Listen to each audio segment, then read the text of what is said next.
Les nanomatériaux, une menace pour le Léman.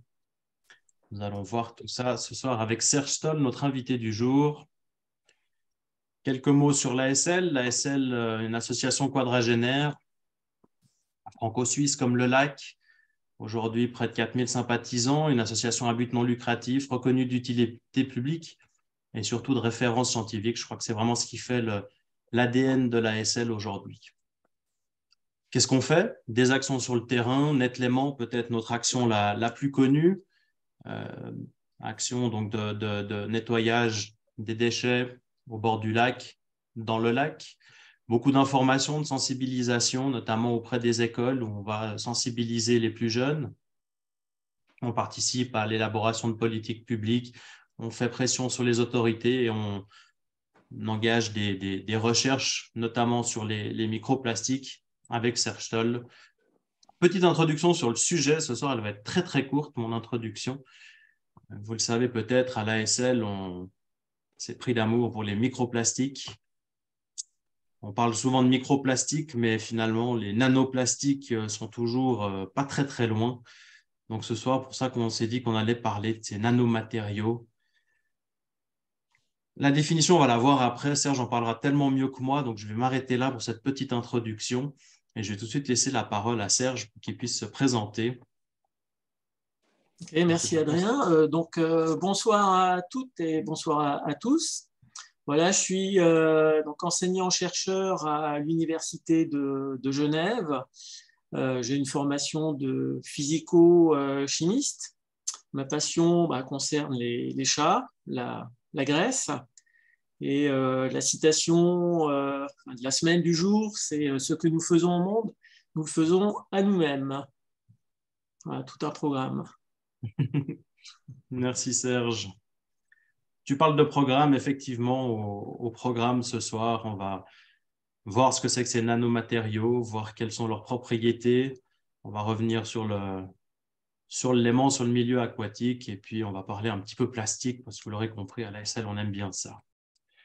Donc, rentrons tout de suite dans le vif du sujet. On entend donc beaucoup parler de ces fameux nanomatériaux depuis quelques années. On a entendu parler des microplastiques. Effectivement, maintenant, on entend parler de nanomatériaux. Pourtant, ils sont dans notre environnement. Ils sont partout depuis fort longtemps. Donc, du coup, c'est quoi un nanomatériau, Serge?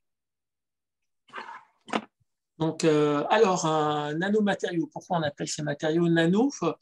Bien, ça vient du grec nanos, donc c'est une personne de petite taille.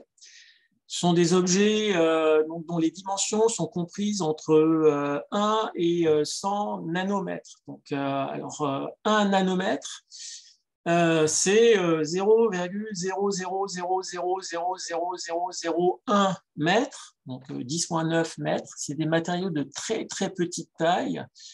Et sur l'image, vous avez donc un ballon de foot. Et vous voyez le rapport de taille entre le ballon de football et la Terre. On va le retrouver entre un nanomatériau. Par exemple, là, il y a une image d'un fullerène et un ballon de football. Et autre point important, c'est que ce sont des matériaux qui sont volontairement manufacturés. Donc, ce sont des matériaux pour la plupart de synthèse. Et généralement, on a affaire à des particules, donc des sphères, donc, comme je vous l'ai dit, très petite taille et qui sont très difficilement détectables et qu'on va pouvoir voir en utilisant des techniques très avancées de microscopie électronique. Donc là, à droite, vous avez une image de microscopie électronique d'hydroxyde de fer sous forme nano. Alors, où on les trouve? Eh bien, comme on l'a vu, l'a montré le sondage, partout, tout autour de nous, depuis environ dizaines, quinzaine d'années. Alors là, vous avez un certain nombre d'exemples. On va les retrouver dans les peintures sous forme de dioxyde de titane ou silice. On va les retrouver dans les équipements sportifs sous forme de nanotubes de carbone. Donc, ça permet de fabriquer des équipements sportifs ultra résistants et ultra légers. On va les retrouver dans pas mal de formulations cosmétiques. Dans l'alimentaire, là c'est un peu plus préoccupant. Par exemple dans le ketchup, pour ajuster la rhéologie du ketchup. On va les retrouver en médecine, pharmacie, sous forme de nano-vésicules pour délivrer certains médicaments. On les retrouve dans l'industrie textile pour leurs propriétés antibactériennes, dans un certain nombre de matériaux de construction, dans les pneus automobiles. Et puis, un des exemples les plus connus, est lié à la présence de ces nanos dans des pâtes dentifrice.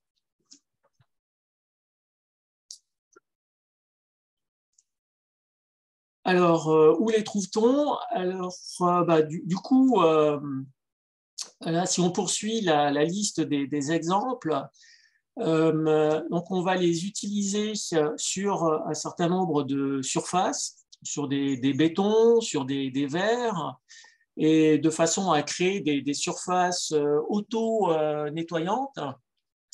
On les retrouve aussi sous forme complexe d'assemblage moléculaire, donc c'est la vignette bleue, pour la fabrication de nouveaux médicaments, par exemple des médicaments anticancéreux.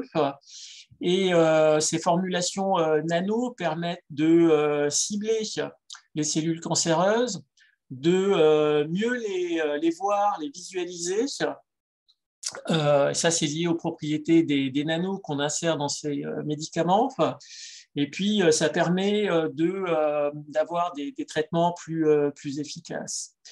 Après, en dessous, on montre que on les retrouve malheureusement aussi dans l'alimentaire, sous différentes formes. On voit oxyde de fer, dioxyde de titane, oxyde de zinc, noir de carbone et ainsi de suite. Donc, c'est un marché potentiel de plusieurs centaines de milliards de dollars. Et à droite, vous avez tous les domaines d'application des nanoparticules.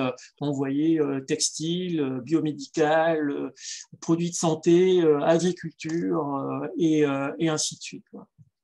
Donc, ce qu'il faut retenir, c'est qu'elles sont déjà parmi nous et tout autour de nous depuis déjà un certain nombre d'années. Alors, on les retrouve aussi sous forme, maintenant on parle de plus en plus de nanopesticides. Alors, pourquoi des nanopesticides? Parce que c'est donc les pesticides sous forme de nanovésicules vont pouvoir être libérés de façon plus ou moins contrôlée. Et puis, ces nanovésicules sont censés mieux s'accrocher sur les feuilles des végétaux. Et puis, comme on le voit sur ce dessin humoristique, on les retrouve également dans certains fruits pour éviter le pourrissement. Donc, du coup, on peut se poser la question, un vieil adage qui disait « une pomme par jour vous éloigne du médecin pour toujours ». Si maintenant on retrouve des nanos, on peut penser qu'une pomme par jour vous rapproche du cimetière pour toujours. Merci Serge, ça fait peur, ma foi. Ils sont donc partout autour de nous. Ils sont partout autour de nous. On va voir maintenant leurs propriétés. Donc maintenant qu'on sait ce que c'est que ces nanomatériaux et à quoi ça sert, pourquoi est-ce qu'on les utilise partout, mais pourquoi justement est-ce qu'on les utilise partout? On a donné quelques pistes par rapport à ces propriétés que peuvent avoir ces toutes petites particules. Tu peux nous en dire plus, Serge? Alors oui, donc on peut se poser la question de savoir pourquoi les industriels les utilisent autant. Alors la réponse, elle est un peu sur cette figure où, admettons qu'on parte d'un cube dont l'arête ferait 1 cm. Donc on a une surface totale qui fait 6 cm². Si maintenant ce cube, on le divise en petits cubes de 1 mm, eh bien, on a une surface totale de 60 cm². Et si ce cube, on le divise en petits cubes dont les arêtes sont égales à 1 nanomètre, on est à 60 millions de centimètres carrés. Et sachant que la réactivité des matériaux, elle est souvent proportionnelle à la surface de contact du matériau avec son environnement, donc les industriels ont, entre autres, ont avantage à utiliser donc, des matériaux sous forme nano. Donc, parce que justement, on a des surfaces de réaction, de contact plus importantes pour les particules nanométriques. Et il y a un autre point qui est important de noter, c'est que plus vous diminuez la taille des particules, plus le nombre d'atomes de surface devient important par rapport au nombre d'atomes dans le volume. Et lorsque la taille décroît, on parvient à une frontière caractérisée par l'apparition de nouvelles propriétés ou de comportements nouveaux. Donc, des matériaux isolants opaques peuvent devenir conducteurs transparents ou encore changer de couleur, devenir beaucoup plus solubles ou former spontanément des structures ordonnées.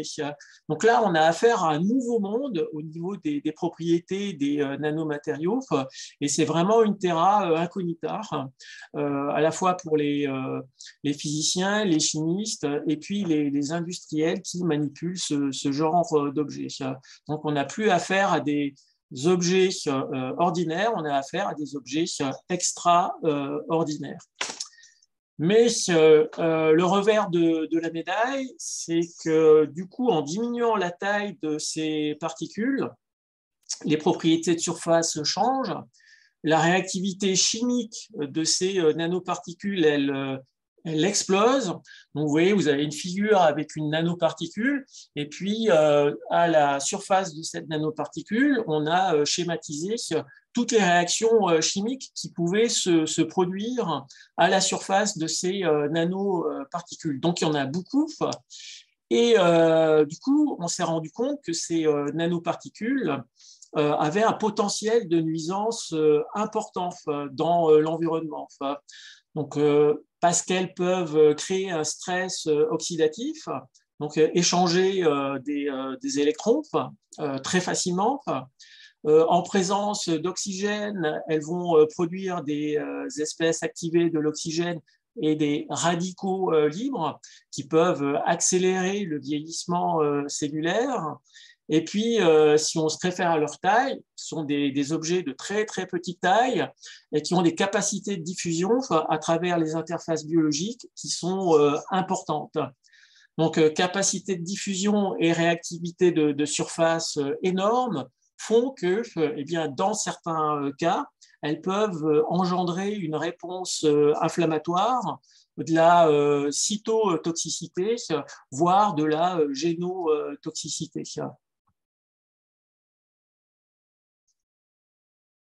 Et voilà, donc, bon, Vive Halloween! Voilà, c'est presque d'actualité. Et ce qu'il faut savoir, c'est que ces nanoparticules, nanomatériaux, sous forme notamment de dioxyde de titane, donc additif alimentaire E171, était très largement utilisé par les industriels qui fabriquent les bonbons pour les rendre voilà, plus rouges, plus jaunes, plus verts, plus bleus. Quoi. Donc, ouais. Voilà, alors, je peux prendre un exemple ici donc de M&M's. Et M&M's, donc ça c'est encore l'ancienne formulation, mais regardez bien sur la composition, enfin bon là vous ne voyez pas, mais donc sur la composition il y avait écrit E171 et le E171 c'est du dioxyde de titane qui était présent dans ces formulations sous forme nano. Donc là, les choses ont changé. Il y a eu un certain nombre de directives qui ont fait que les fabricants de produits alimentaires, notamment dans le domaine des confiseries, ont dû changer leur formulation et remplacer le E171 par un autre composé. Mais pendant des années et des années, donc, on a donné aux consommateurs des confiseries qui contenaient du dioxyde de titane. Et malheureusement, on sait aujourd'hui les impacts que ça a, mais on ne le savait pas à l'époque. Qu'en est-il des nouveaux composés qu'ils utilisent? Telle est la question, n'est-ce pas? Alors oui, maintenant vous pouvez aller voir, acheter un paquet de M&M's et puis regarder par quoi a été remplacé le E171. Enfin, donc vous verrez, c'est du E170. Et puis je vous laisse le soin de regarder et de vous renseigner pour savoir ce que c'est, quoi. Très rassurant. On parle du léman, on parle d'eau. On va justement se concentrer sur les impacts sur le milieu aquatique. Qu'en est-il justement de l'impact sur le léman, sur le milieu aquatique de manière générale? Alors, voilà, donc il est difficile de répondre à cette question, parce que dans l'environnement, de nombreux facteurs peuvent influencer le comportement de ces nanoparticules. Donc, pour répondre à la question, il faut cibler, en fait, savoir de quoi on parle, de quel type de nanoparticules, et essayer d'avoir des informations sur le milieu et donc qui va influencer le comportement de ces nanos. Mais quoi qu'il en soit, dans l'environnement et en particulier dans les systèmes aquatiques, il y a quand même des chances pour que ces nanoparticules soient transformées, interceptées, avant d'atteindre certains récepteurs biologiques. Mais pas toujours. Et voilà, sur cette figure, vous avez un peu un aperçu des comportements possibles des nanoparticules dans l'environnement. Alors, ce qui peut arriver quand on les introduit dans l'environnement, vous avez des processus de dégradation et de transformation à travers de la dissolution, à travers des réactions chimiques en surface. Elles peuvent interagir avec certains micro-organismes. Ensuite, vous pouvez avoir des phénomènes d'atténuation physique. Ces nanoparticules peuvent se déposer et rester figées sur certaines surfaces. Elles peuvent s'agréger. Donc, si ces nanos s'agrègent, elles vont former des éléments de plus grande taille et leur réactivité chimique va être atténuée. Et puis, elles peuvent subir des processus de modification de surface par adsorption ou désorption de certains composés. Et elles peuvent interagir avec tous les composés qu'on va retrouver dans les systèmes aquatiques, notamment la matière organique naturelle qui, dans certaines conditions, peut les piéger, voire les recouvrir et donc affaiblir, diminuer leur réactivité. Mais dans d'autres conditions, eh bien, si elles passent à travers tous ces mécanismes, vous allez les retrouver dans l'environnement sous forme de matériaux persistants et extrêmement réactifs. Alors oui, donc là c'est un cas d'étude. Donc, où on a étudié la toxicité de nanoparticules de sélénium sur des algues dans deux milieux. Le premier milieu, c'était un milieu de culture pour les algues, et puis l'autre milieu, c'était de l'eau, donc du léman. Et l'idée dans cette étude a été de regarder l'impact des propriétés en fait, du milieu sur la toxicité de ces nanoparticules. Donc, on est parti avec des nanoparticules à base de sélénium qui avaient déjà à la base un coating, et on a étudié leur impact sur des algues. Et alors, ce qui est donc la figure de droite, on a en fait la viabilité donc des algues en fonction de la concentration en nanoparticules. On s'aperçoit qu'en augmentant la concentration en nanoparticules, on a une toxicité qui augmente, donc la viabilité, elle diminue. On a aussi montré que l'état de surface de ces nanos jouait un rôle important en matière de toxicité, que la toxicité était vraiment liée à la présence en fait, de sélénium sous forme nano et pas à la libération d'ions sélénium. Et autre résultat important, on a montré que la toxicité était plus importante dans l'eau du Léman que dans le milieu de culture, parce que le Léman eh bien, avait un meilleur effet de dispersion pour ces nanoparticules. Donc, cas d'étude numéro 1. Et on explique pourquoi il y a cette meilleure diffusion dans le Léman. Oui, alors c'est lié à la composition de l'eau, en fait, du Léman. Hein. Donc, composition en termes de concentration en matière organique, composition ionique, pH, et tous ces facteurs jouent sur la stabilité des nanoparticules. Dans le milieu de culture, si je prends un raccourci, en fait, c'est un milieu qui est plus propice pour l'agrégation des nanos. Du coup, on forme des agrégats de grande taille qui ont une toxicité un peu moins forte en fait, vis-à-vis des algues. Donc, le milieu, la composition du milieu joue un rôle important sur l'évaluation du risque lié à ces nanoparticules.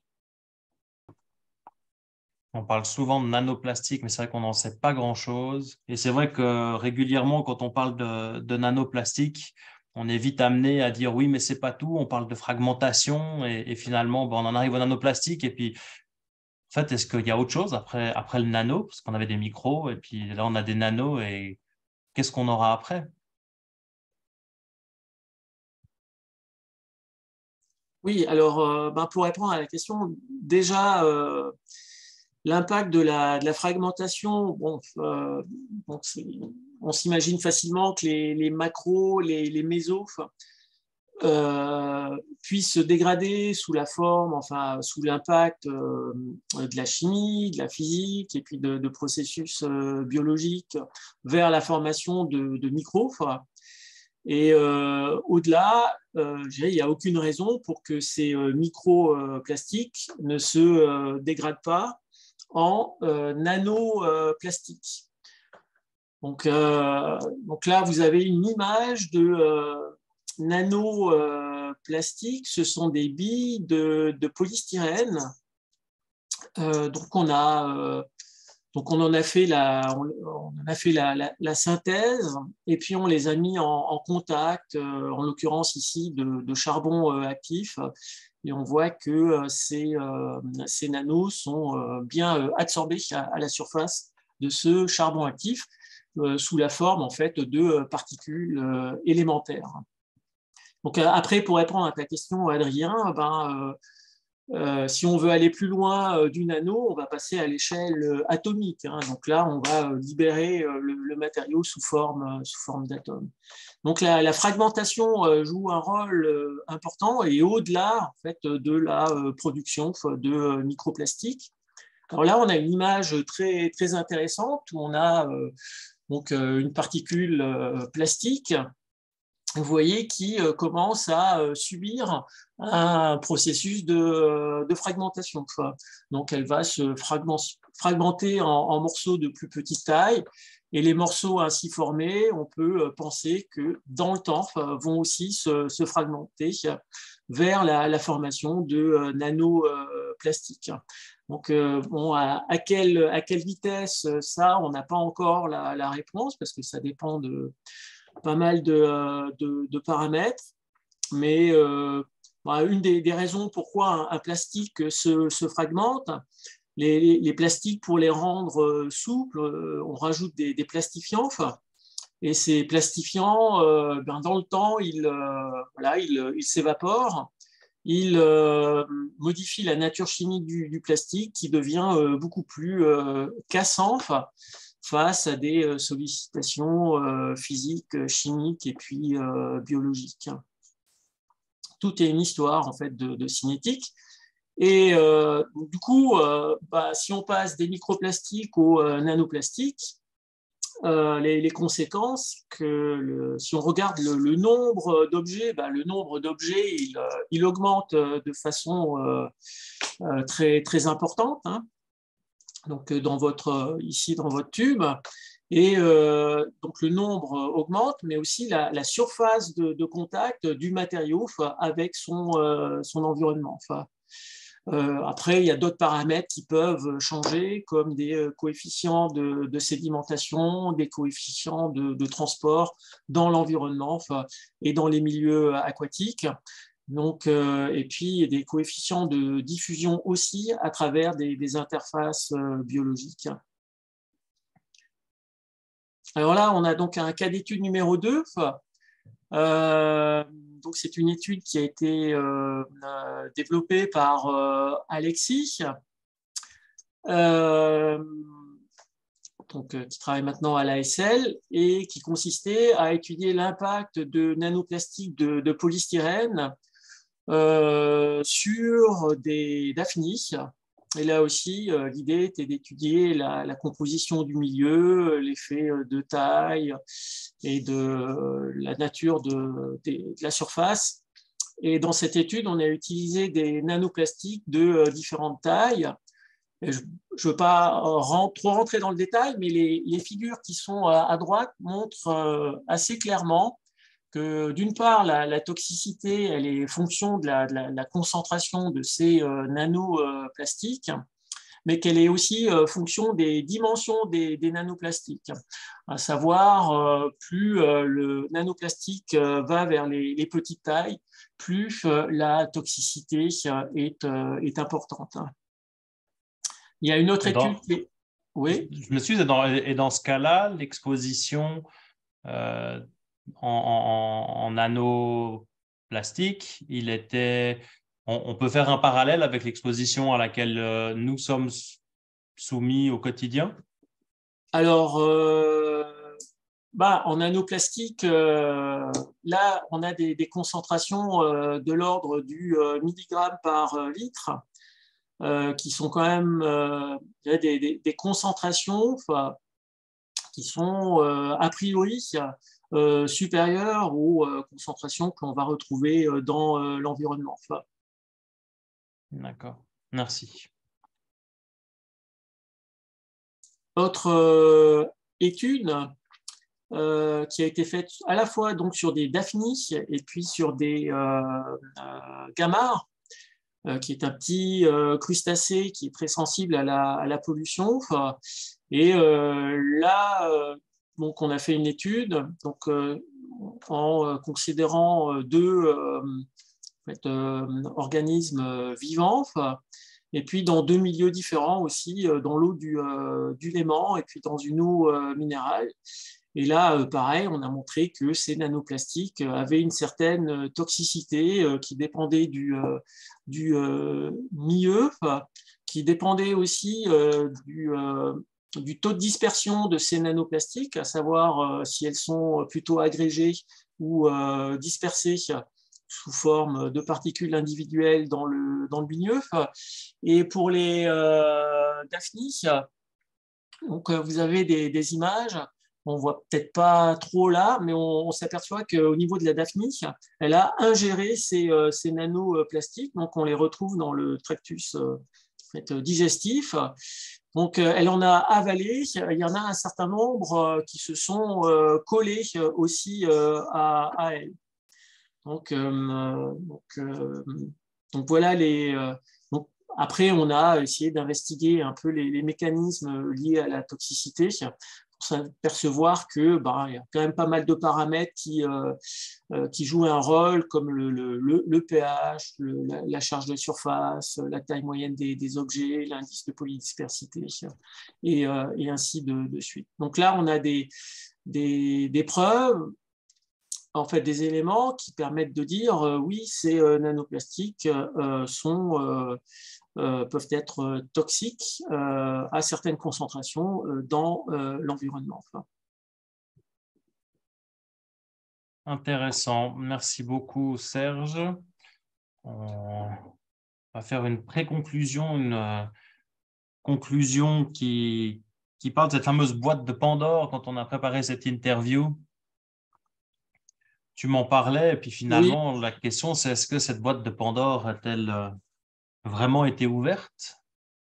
alors oui, cette boîte, elle a été ouverte par un certain nombre d'industriels qui ont produit donc ces nanomatériaux, les ont incorporés dans pas mal d'objets du quotidien, y compris dans l'alimentaire, dans certains produits cosmétiques. Donc, ce sont des composés indésirables libérés dans l'environnement. Et puis, ils les ont utilisés sans réellement faire d'études d'impact sur l'environnement et sur la santé humaine. Donc voilà, donc ça c'est déjà un gros souci.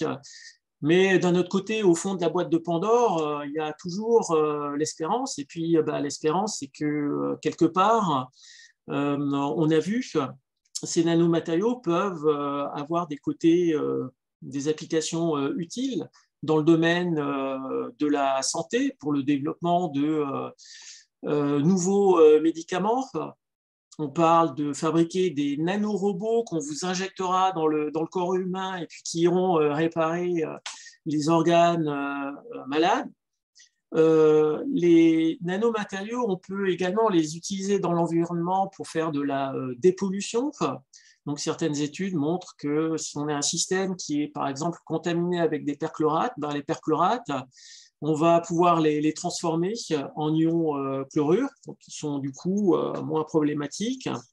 Et puis, on pourrait imaginer les utiliser pour faire de la séquestration de CO2 ou du stockage d'hydrogène vers le développement en fait, de batteries à hydrogène plus efficaces et plus sécures.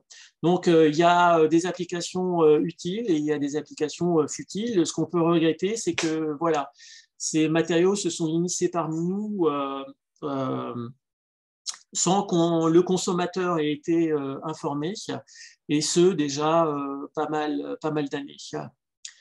Alors, maintenant, pour l'élément. Alors, ces nanoparticules manufacturées, elles sont probablement présentes, mais je pense encore à des concentrations très faibles. Mais ce qui est clair, c'est que ce sont des matériaux qui sont à surveiller, notamment en sortie de stations de traitement des eaux usées qui ont plutôt tendance à accumuler ces nanomatériaux. Et puis aussi en bordure des plages, parce que ces nanomatériaux, on les retrouve quand même pas mal dans certaines crèmes solaires. Et puis, vous en mettez sur la peau, vous allez vous baigner, une fraction va se désorber, puis va être libérée dans l'environnement. Et maintenant, là, par rapport, j'ai l'impression quand même que la situation, elle est plus préoccupante au niveau des nanoplastiques. Pourquoi? Tout simplement au regard des stocks de plastique et microplastiques déjà présents dans l'élément. Donc là, potentiellement, vous avez un risque de contamination considérable en nanoplastique, et puis un risque de contamination possible de toute la chaîne alimentaire, perturbation en fait, de la chaîne alimentaire des algues aux poissons, en passant par les daphnies. Après, bon, en réfléchissant un tout petit peu, le poisson qui va le consommer, l'être humain va le consommer, mais de toute façon, les nanomatériaux, il en a déjà consommé pas mal via tout ce qui a été incorporé dans l'alimentaire pour, encore une fois, avoir des couleurs plus vives, avoir des dentifrices plus blancs, en tant qu'agent anti-agglomérant dans le sucre glace, pour prendre quelques exemples, quoi. Merci Serge. Je vais faire ma petite conclusion. Je vous laisse d'abord avec cette petite image, mettre un peu d'humour là-dedans.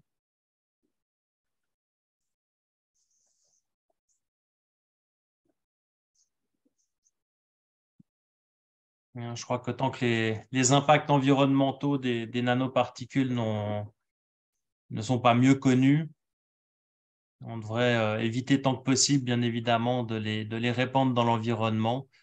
Maintenant, c'est aussi le pouvoir du législatif que de mettre en place des lois, des normes, que les industriels prennent cette problématique à cœur et qu'ils essayent au mieux de fournir des produits qui soient sans nanomatériaux. Je crois que cette présentation nous a montré qu'il y a quand même des risques et des dangers qui sont assez évidents et qu'il faut là faire attention. Et on a notre rôle en tant que citoyen aussi d'orienter les choix au quotidien dans ce qu'on va consommer, de faire attention à ces fameux petits E qui sont présents notamment dans le domaine alimentaire.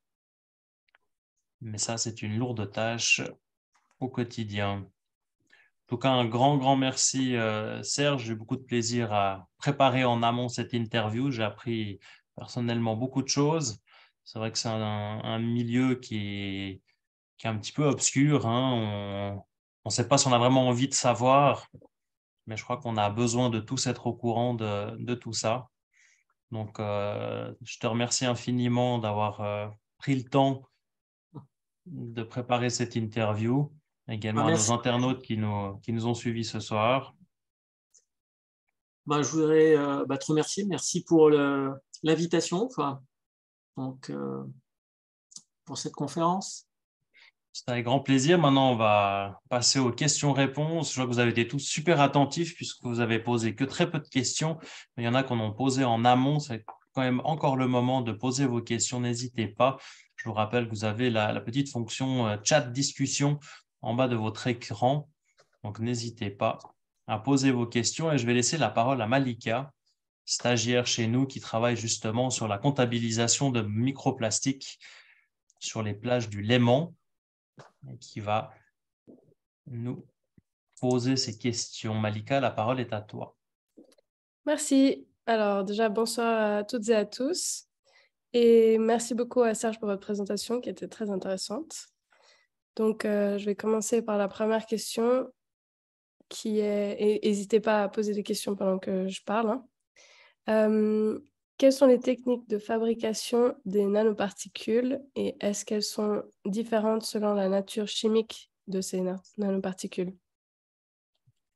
Oui, alors il y a essentiellement deux techniques de fabrication. Il y a une approche, on appelle ça descendante, c'est-à-dire on part du matériau grossier et puis on le broie jusqu'à former des nanomatériaux.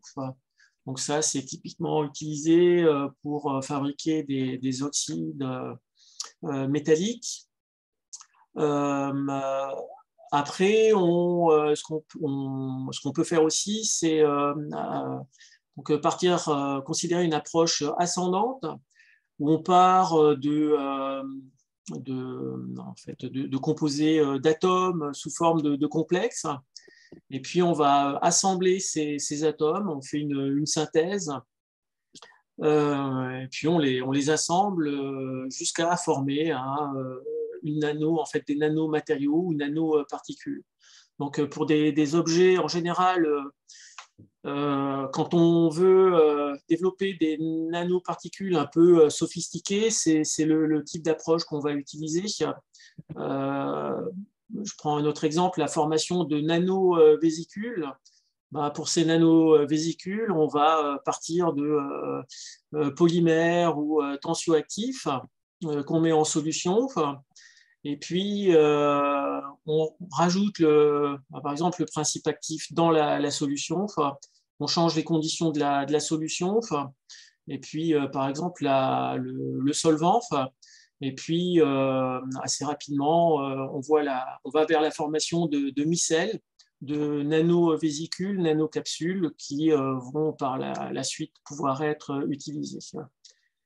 Donc, peu sophistiqué, on part du matériau brut, on le broie comme la fragmentation pour arriver aux nanomatériaux.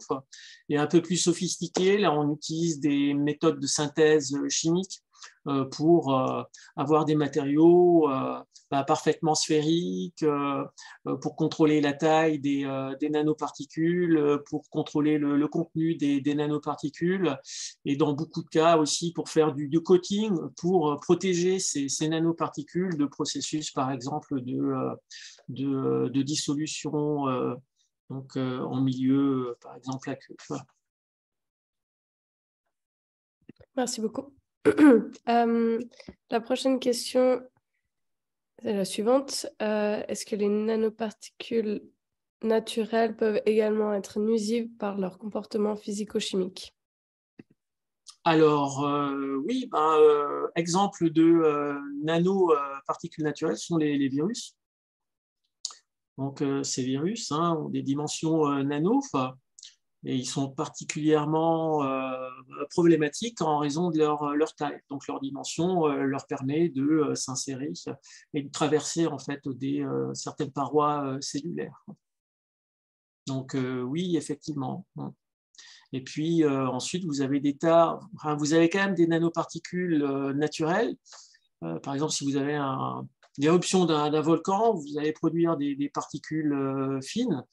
Et certaines de ces particules fines ont des dimensions nano, et forcément, si vous les respirez, vous allez affecter vos voies respiratoires. Ouais, je pense que ça rejoint la question d'après qui est est-ce que les nanoparticules sont volatiles? Volatiles. Ouais. Alors, ça dépend. Si vous les avez sous forme de poudre, nous, on achète, on ne fait pas la fabrication, on ne les fabrique pas. Il y a des fournisseurs qui parfois nous les livrent sous forme de poudre. Donc, clairement, manipuler une poudre en fait, de nanoparticules demande un certain nombre de précautions parce que leur volatilité est significative. Donc, après, s'ils nous les fournissent déjà en solution, là, on préfère. Parce que, en solution, elles restent confinées dans leur solution et donc, du coup, c'est moins problématique au niveau manipulation. Merci. Alors, la prochaine question, c'est connaît-on les impacts des particules de métaux lourds, notamment le zinc, le cuivre, etc., provenant des peintures anti-fouling dans les eaux du Léman sur la qualité de l'eau et la vie sous-marine? Alors, l'impact, je ne suis pas au courant si des études d'impact ont été réalisées, parce qu'il y a clairement en fait, un manque de données, et puis en absence en fait, de manque de données, l'évaluation du risque est difficile à faire. Mais ce n'est pas parce qu'il n'y a pas de données que le risque n'est pas existant. Donc, par rapport à ces métaux, il faudrait savoir sous quelle forme on va les retrouver présents au final dans le Léman. Est-ce qu'on va retrouver le cuivre sous forme métallique solubilisé, et puis sous quelle forme chimique? Et puis, est-ce qu'on va le retrouver sous forme ou sous forme nano? Donc là, il faut faire des études. études qui vont, encore une fois, il faut tenir compte des paramètres de la composition de l'eau, du pH de l'eau, et ainsi de suite, quoi. Il n'y a pas de réponse, je dirais, directe à cette question, quoi. Mais potentiellement, oui. Merci. La question suivante est où en est la législation sur les nanoparticules? Est-ce que les autorités sont conscientes des éventuels problèmes et est-ce qu'ils ont l'intention de cadrer les industriels? Oui, alors il y a beaucoup de... En fait, on en discute depuis une dizaine d'années, voire plus, où les scientifiques ont commencé à tirer la sonnette d'alarme. Donc, il y a des discussions qui ont eu lieu au niveau européen dans le cadre de la directive REACH. Et par exemple, dans l'alimentaire, eh bien, la directive REACH et donc les directives européennes ont demandé aux fabricants de retirer en fait, les formulations nano de l'alimentaire. Puis, disons, ils ont laissé un certain nombre, ils ont dit, voilà, à partir de 2020-2021, on ne veut plus trouver de dioxyde de titane nano dans, par exemple, les confiseries. Donc, les choses bougent quand même, hein. Mais on a commencé par le plus préoccupant, c'est-à-dire l'alimentaire. Après, il y a d'autres... on a imposé aux fabricants donc de clairement identifier la présence de nanoparticules dans leur formulation, donc d'aller vers un étiquetage nano pour informer le consommateur. Ce qui n'était pas le cas avant. On avait des nanos dans des dentifrices, donc dioxyde de titane, mais rien n'apparaissait sur la formulation. Donc pendant longtemps, les fabricants, les industriels n'ont pas voulu communiquer sur la composition ou la présence de nanos dans leur formulation. Ok. Merci beaucoup. Du coup, la question d'après est un peu similaire, mais plus spécifique. Est-ce que les procédures ISO traitent les nanomatériaux? Alors, ISO, oui, elles ont commencé à discuter des nanomatériaux. Alors, il y a eu un problème au départ parce que personne n'était d'accord sur la définition en fait, du terme nanomatériaux. Donc, il y a des débats comme ça qui ont duré des années, parce qu'il y avait le lobby de certaines industries qui, en fonction de la définition en fait, d'un nanomatériau, rentraient dans le champ nano ou en sortaient. Et là, il y a un certain nombre de normes ISO qui, en fait, plus particulièrement, qui se focalisent sur la manipulation et la synthèse des nanos. C'est-à-dire les gens qui manipulent des nanos, qui en font la synthèse, ou les industriels qui les incorporent à certains produits finis doivent prendre un certain nombre de précautions visant à protéger en fait, les gens qui justement en font la synthèse ou les manipulent. Très bien. La prochaine question, c'est quels sont les impacts des nanoparticules dans l'agriculture? Et cette personne dit qu'il lui semble qu'il existe déjà des normes internationales sur les quantités maximum autorisées et mentionne un article BO Barter de la semaine dernière. Alors, nano impact au niveau de l'agriculture, c'est-à-dire nano sous forme de nanopesticides ou pas, hein? Il faudrait que la personne réponde parce que c'est écrit nanoparticules juste en général. Alors clairement, depuis quelques temps, vous voulez, et ça c'est via en fait, la directive REACH européenne, si un fabricant, admettons, de nanopesticides, a l'intention de produire plus d'une tonne de nanomatériaux, il doit faire une étude d'impact de son produit, à la fois sur l'environnement et sur la santé. Et donc, et puis aussi, comment dirais-je, donner en fait, rajouter des fiches sécurité quant aux quantités et puis concentrations à utiliser pour traiter, par exemple, X mètres carrés d'une parcelle, quoi. Et puis les précautions à prendre pour, en fait, au regard de l'usage de ces nanopesticides.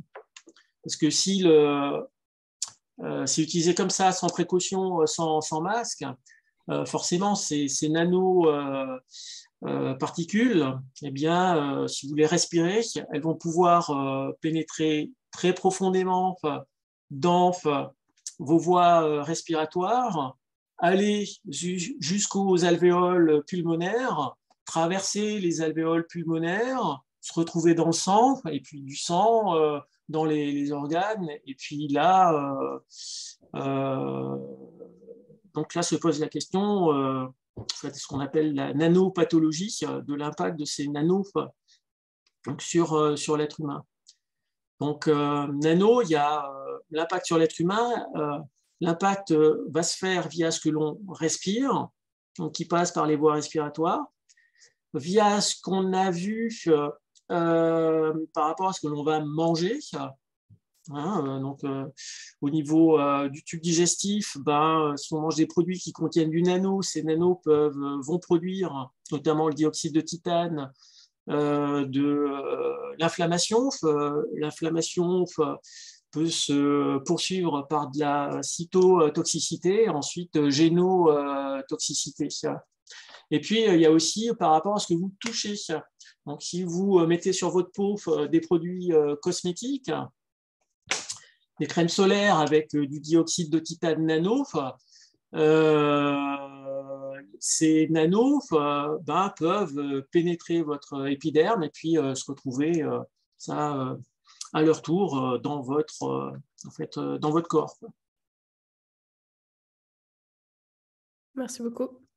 La prochaine question, c'est est-ce qu'un plastique brûlé dans une centrale d'incinération est entre guillemets bien traité ou est-ce qu'il finit en nanoparticules dans l'air environnement, pardon. Alors ça, la question est alors s'il est incinéré, je ne sais pas si le processus d'incinération n'est pas optimisé. Alors peut-être que le processus d'incinération va conduire à la formation de particules ultra fines et nanoparticules. Puis il faut espérer que l'usine d'incinération soit équipée de filtres en fait, qui bloquent ces particules ultra fines. Ensuite, ce qu'il y a, juste pour faire le lien avec les plastiques, il faut savoir que donc, vous avez les matériaux plastiques, mais les industriels incorporent beaucoup de nanoparticules dans ces matériaux plastiques. Alors, par exemple, dans certains plastiques, les claviers d'ordinateur, il y a certains claviers d'ordinateur, vous allez retrouver dans la matrice du plastique de l'argent nano. Donc, clairement, si vous l'envoyez en incinération, vous allez brûler le plastique et d'un autre côté, vous avez la possibilité de relarguer cet argent nano dans les fumées, quoi. Donc, ouais. Donc, il faut faire attention. Ok. Après, pour faire le lien aussi, donc maintenant, si donc on présume qu'il va y avoir que les nanoparticules sont une menace pour l'aimant, ce qu'il faudra voir aussi, c'est en matière de potabilisation d'eau.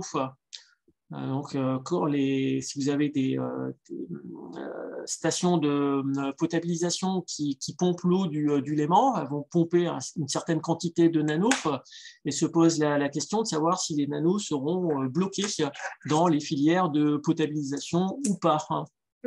Donc, alors, on est en train de travailler dessus. Donc, on injecte des nanoparticules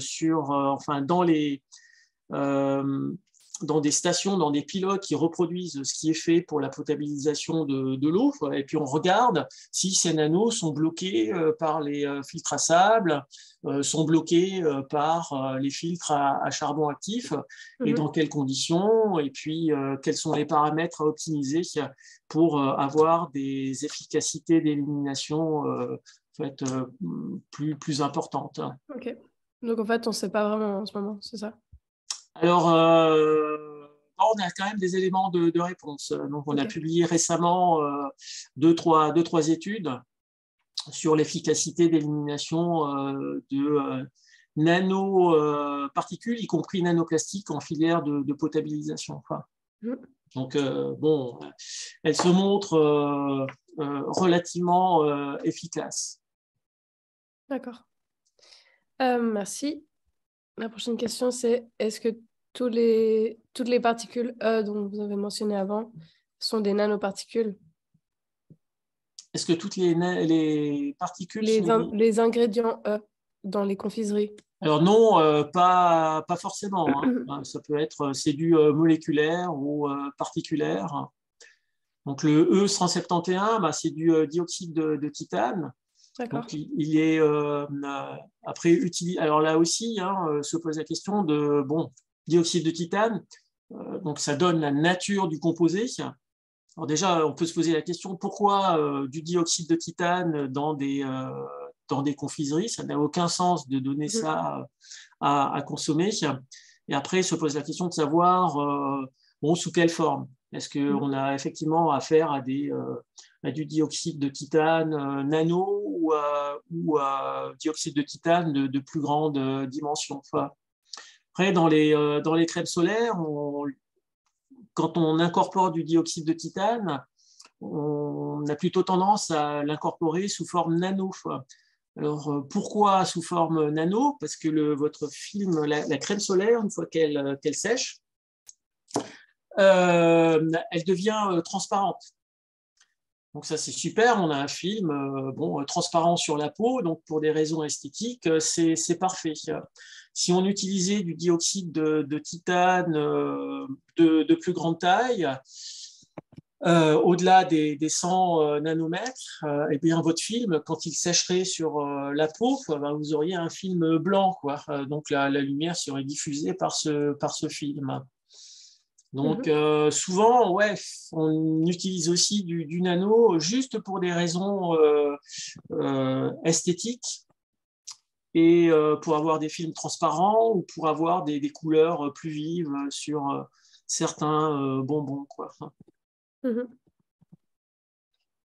Et la dernière question, c'est comment est-ce que le consommateur peut se protéger?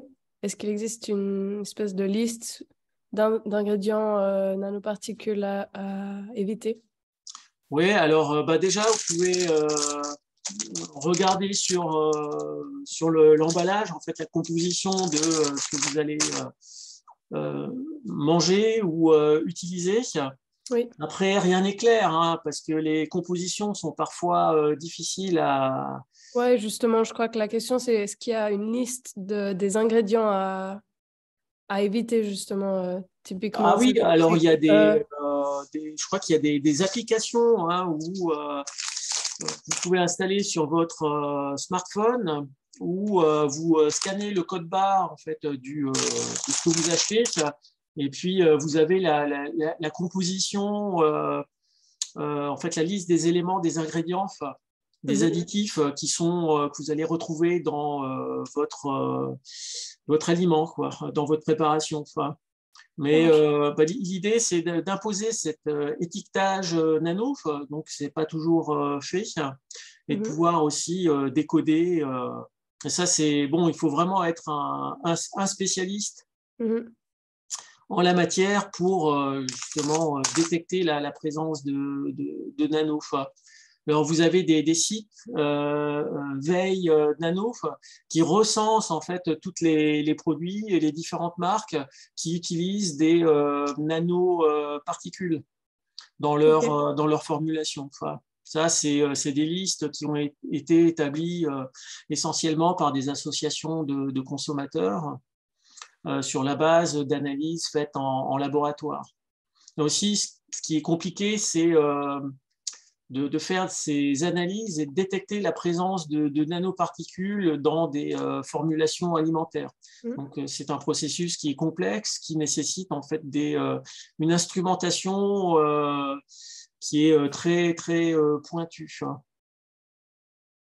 D'accord. Merci beaucoup. Ah, il y a une dernière question. Est-ce qu'il y a une liste papier ou accessible sur Internet qui serait utile si on n'a pas notre allez sur le téléphone? site Veille Nano. Et ce site, il recense les produits qui contiennent des nanos. Donc, Veille Nano, tapez Veille Nano sur un moteur de recherche, et puis il devrait vous amener sur leur site. C'est un site qui est régulièrement alimenté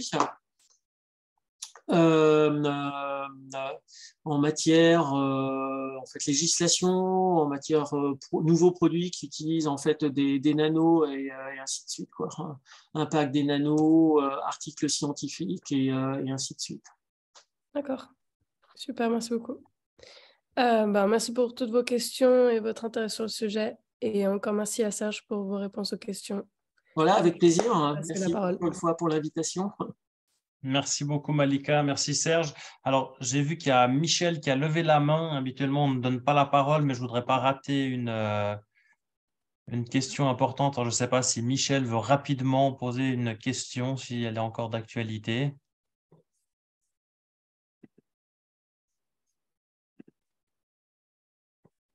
Oui, non, non. Alors, si ce n'est pas le cas, nous allons gentiment toucher au terme de ce webinaire. Le prochain, ce sera en 2023. Je n'ai pas encore le thème à vous communiquer, mais nous allons y travailler. Une fois n'est pas coutume, vous trouvez plein d'informations, alors pas encore beaucoup sur les nanomatériaux, les nanoplastiques, mais vous trouvez plein d'informations sur notre site internet. Et également, vous pouvez nous soutenir si on peut vous proposer ce format de manière gratuite. C'est grâce au soutien de nos sympathisants. Donc, je vous encourage, si ce n'est pas encore le cas, à vous joindre à la communauté ASL. Nous restons toujours à disposition. Si vous avez des questions, n'hésitez pas à prendre contact avec nous. Et je vous remercie infiniment d'avoir participé.